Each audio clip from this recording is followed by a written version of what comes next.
Insight റിപ്പോർട്ടിലേക്ക് സ്വാഗതം. വാർത്തകൾ വായിക്കുന്നത് അനുവജിൻ.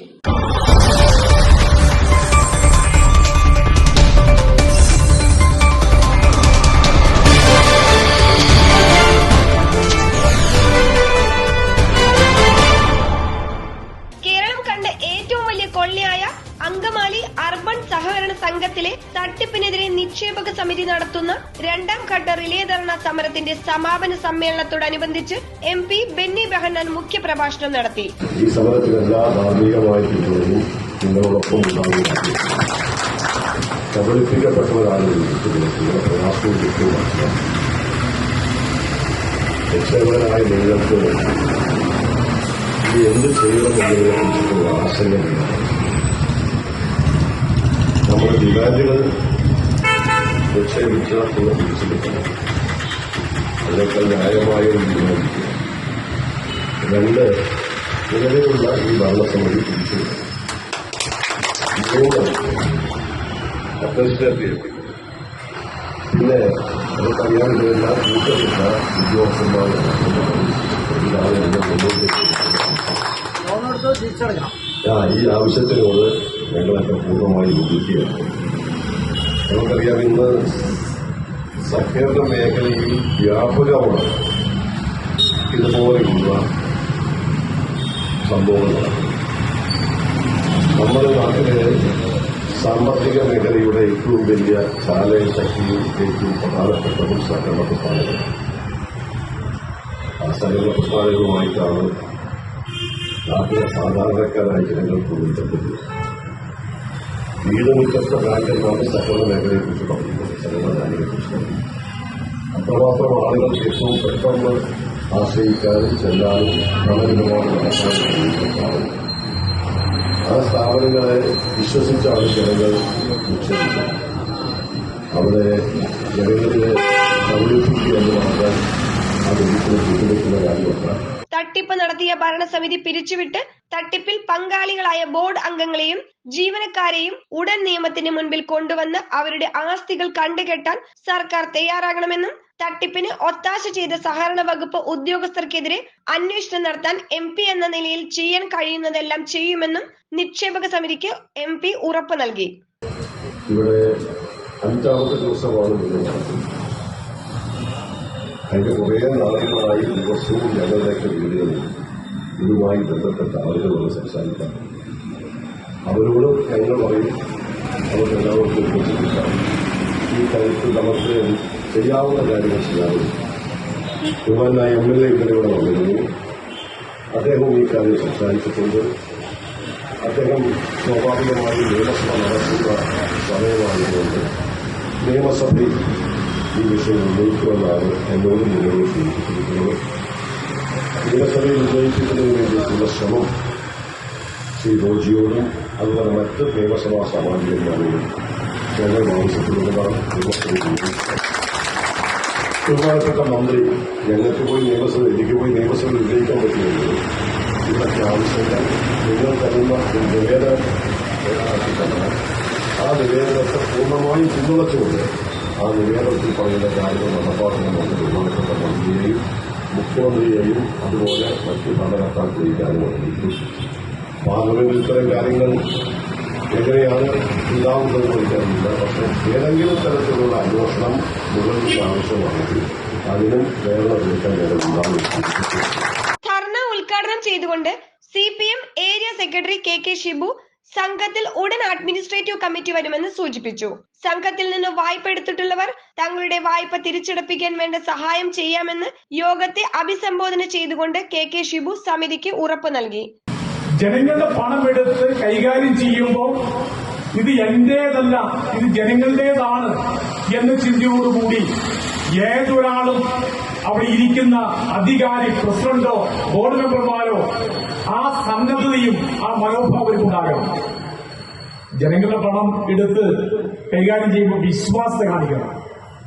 ആ വിശ്വാസം കാണിച്ചില്ലെങ്കിൽ ആരാണോ കള്ളം ചെയ്തത്, ആരാണ് അഴിമതി നടത്തിയവൻ ജയിലിൽ അടയ്ക്കാൻ, അവൻ ശിക്ഷ കിട്ടാൻ തീർച്ചയായിട്ടും അവൻ അർഹതയുണ്ട്.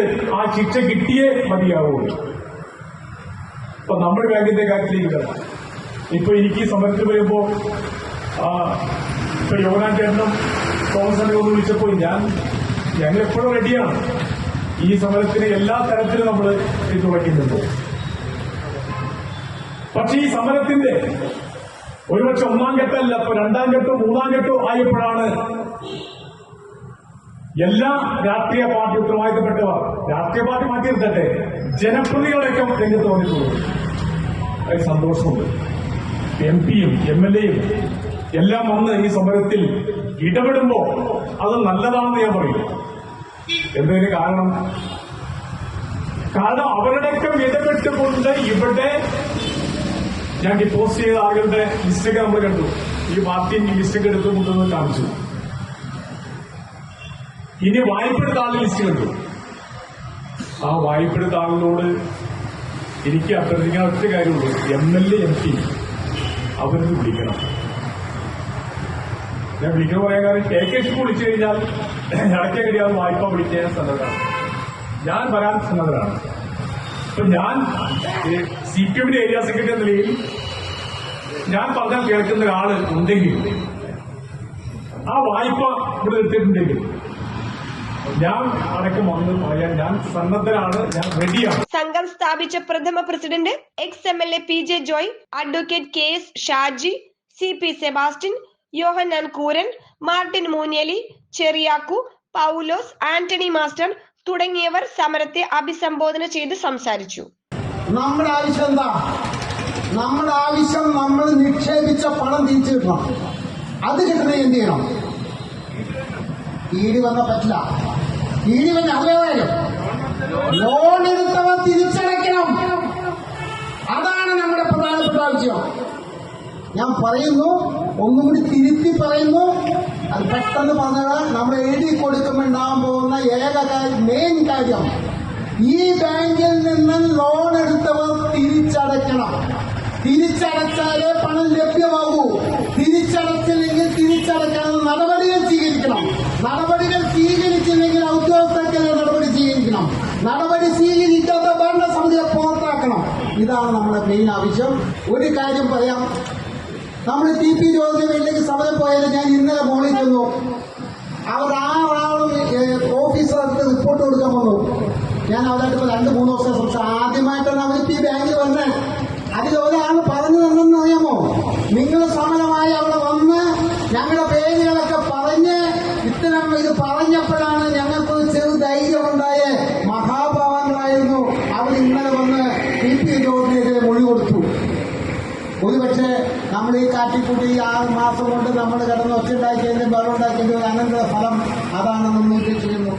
രണ്ടാമത്തത്, നമ്മൾ ഇവിടെ എന്തോ കുറ്റം ചെയ്തു എന്ന് മറ്റുള്ളവർ നമ്മളെ വീക്ഷിച്ചതില് ഒരു മാറ്റം വരുത്താൻ കഴിഞ്ഞു എന്നാണ് ഞാൻ വിശ്വസിക്കുന്നത്.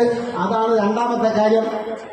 മൂന്നാമത്തെ കാര്യം, ഈ നാട്ടിലെ ഒരു ഭൂരിഭാഗം ആളുകളും ഈ അർബൻ സഹകരണ സംഘത്തിൽ ഇത് എന്ത് വിഷയമല്ലെങ്കിലും സംഭവം എന്താണെന്നറിയാത്ത ആളുകളും ഇത് ശ്രദ്ധിക്കാൻ കഴിഞ്ഞു, ശ്രദ്ധിച്ചു എന്നതാണ് ആ കാര്യത്തിൽ നമ്മൾ വിശ്വസിച്ചു. നമുക്കാവശ്യം നമ്മുടെ നഷ്ടപ്പെട്ട പണം തിരിച്ചു കിട്ടുക എന്നുള്ളതാണ്. അതിനാരാണ് പ്രായോഗികമായ നിർദ്ദേശങ്ങൾ വെച്ചത്? ആ ഏത് നിർദ്ദേശമാണ് നമുക്ക് സൗകര്യപ്രദമായത്, നമുക്ക് ഉപകാരമായത് എന്ന് നമ്മൾ കൂടിയിരുന്ന് തീരുമാനിച്ച് ആ രീതിയിൽ പോകണം എന്നാണ് എൻ്റെ ഒരു അഭ്യർത്ഥന.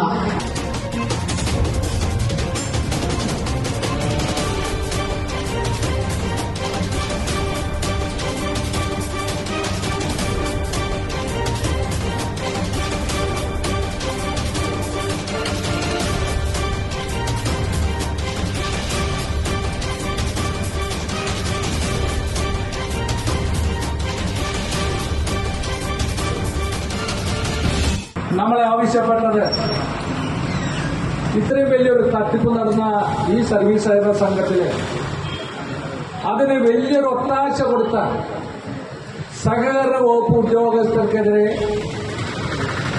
ഈ 65 അന്വേഷണത്തിൽ അവരൊഴിവാക്കിക്കൊണ്ടുള്ള ഒരു റിപ്പോർട്ടാണ് സഹകരണ വകുപ്പ് ജോയിന്റ് രജിസ്ട്രാർ വരുത്തിയതിൽ ദുരൂഹതയുണ്ട്. ആ ദുരൂഹത അന്വേഷിക്കണമെന്ന് നമ്മൾ ആദ്യമേ മുതൽ ആവശ്യപ്പെട്ടു. അതിന്റെ വസ്തുനിഷ്ഠമായ കാര്യങ്ങൾ ഒരു നിയമ വിദഗ്ധനും കൂടിയായിട്ടുള്ള അഡ്വക്കേറ്റ് KK ഷിബു അത് നിർബന്ധമായി അന്വേഷിക്കുമെന്ന് നമുക്ക് ഉറപ്പു തന്നിരിക്കുകയാണ്. നമ്മളെ സംബന്ധിച്ചിടത്തോളം ഇവിടെ തട്ടിപ്പ് നടത്തിയ ബഹുഭൂരിപക്ഷം വരുന്ന ബോർഡ് അംഗങ്ങളും ജീവനക്കാരും പറയുന്നത് ഞങ്ങള് പല സ്ഥലത്ത് ഒപ്പിട്ട് കൊടുത്തു. PT പോള് ഇങ്ങനെ ഇത്രയും ഇവിടെ വലിയ ക്രമക്കേടും ഇതുപോലെ ഫണ്ടിന്റെ ദുരുപയോഗവും നടക്കുന്നില്ല, പറഞ്ഞോടത്തൊക്കെ ഒപ്പിട്ട് കൊടുത്തു. കാലാകാലങ്ങളിൽ എല്ലാ വർഷവും ഓഡിറ്റിംഗ് നടത്തി ലാഭവിഹിതം കൊടുക്കുന്ന ഒരു സ്ഥാപനത്തിന് ഞങ്ങൾ അവിശ്വസിക്കേണ്ട കാര്യമില്ല എന്ന് പറഞ്ഞ കുറച്ച് ആളുകളുണ്ട്. അപ്പോൾ അതിൽ ഗുരുതരമായ വീഴ്ച സംഭവിച്ചിട്ടുള്ളത് ആ കാലാകാലങ്ങളിൽ ഈ സംഘത്തിന് നിയന്ത്രണം കൊടുത്ത സഹകരണ വകുപ്പാണ്. നമുക്ക് നേരത്തെ അദ്ദേഹം സൂചിപ്പിച്ചു, കേരളത്തിലെ സഹകരണ പ്രസ്ഥാനം രക്ഷപ്പെടുത്തുന്നതിന് വേണ്ടിയാണ് നമ്മുടെ നികുതി പണം കൊടുത്തുകൊണ്ട് സർക്കാർ ഒട്ടേറെ ഉദ്യോഗസ്ഥന്മാരെ ഇതിന് വെച്ചിട്ടുള്ളത്. കേരളത്തിൽ ഈ സഹകരണ പ്രസ്ഥാനം നിലനിൽക്കണം എന്നുള്ള വളരെ ആഗ്രഹത്തോടെയാണ്. നിക്ഷേപകർക്ക് അവർ നിക്ഷേപിച്ച പണം നഷ്ടപ്പെടരുത് എന്നുള്ളത് കൊണ്ടാണ്. അപ്പൊ ആ സംവിധാനത്തെ ദുരൂപകം ചെയ്ത് വലിയ ഗൗരവമായി തെറ്റാണ്. ഇവിടെ ആന്റണി മാഷൊക്കെ പറഞ്ഞു അവരുടെ ആത്മാവിനെ കൊടുക്കാൻ നരകം കൂടി പറ്റാത്ത സ്ഥിതിയാണ് എന്ന് അദ്ദേഹം സൂചിപ്പിക്കുകയുണ്ടായി പ്രിയപ്പെട്ടവരെ. അപ്പൊ അതുകൊണ്ട് തീർച്ചയായും അതിനെ ഞങ്ങൾ ഒട്ടേറെ സ്വാഗതം ചെയ്യുന്നു.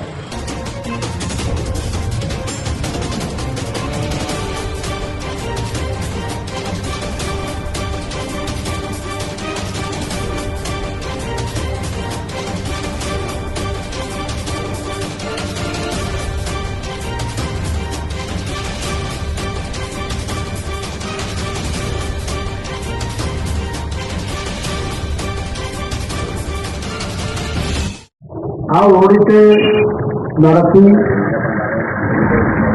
നമ്മൾ ഡിപ്പോസിറ്റേഴ്സിന്റെയും സഹകാരികളുടെയും ബാങ്കിന്റെ നിജസ്ഥിതി, ബാങ്കിന്റെ പ്രവർത്തന റിപ്പോർട്ട് കൃത്യമായി അറിയിക്കണം എന്നാണ് ചട്ടം. അപ്പൊ എല്ലാ വർഷവും ഓഡിറ്റ് നടത്തിക്കുക എന്നുള്ളത് ഡയറക്ടറുടെ ചുമതല കൂടിയാണ്.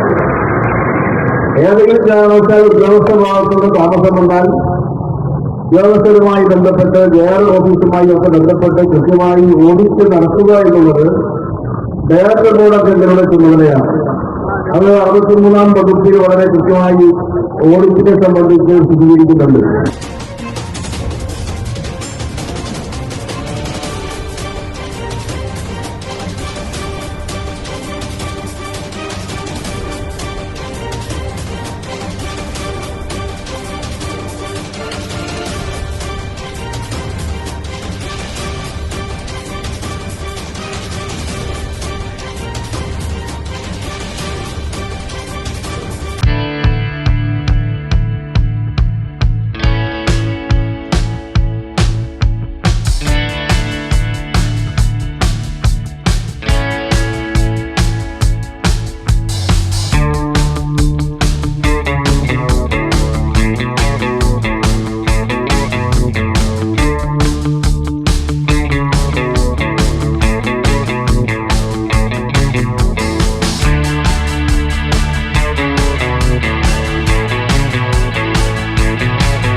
മറ്റൊരു വാർത്തയുമായി വീണ്ടും കാണാം.